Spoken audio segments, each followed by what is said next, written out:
Stephen A., do you think they should be playing this game?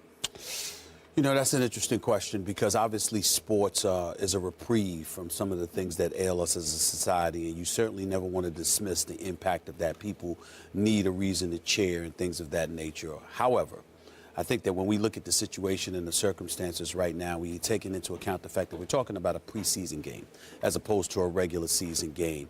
Preseason games are relatively meaningless. It's something that we lament when the weather is great and it's sunshine and there are no tragedies or catastrophes that are taking place. So if we lament the need for a preseason game during the best of times, how can we debate it during the worst of times? That's just the way that I look at it. And in the light of that situation, in that scenario, I would say that you don't need to have a game. But if you're going to lean on what Max said yesterday about playing a game and making sure all the proceeds go to the relief efforts, well, then that's something that benefits people in the Houston community and its surrounding areas. And by the way, that tropical storm is about to hit Louisiana, its next door neighbor, very shortly. So we can expect more problems as time goes on. You want to applaud the world of sports because Leslie Alexander, the owner for the Houston Rockets, steps up with his $10 million. We all know the efforts that J.J. Watt has put forth. Chris Paul for the NBA, the newly arriving Houston Rocket.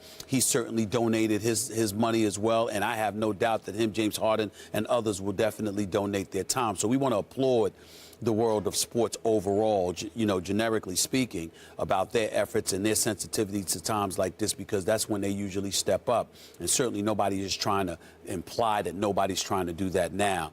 But it's a preseason game. Unless you're talking about donating all the proceeds to a relief effort,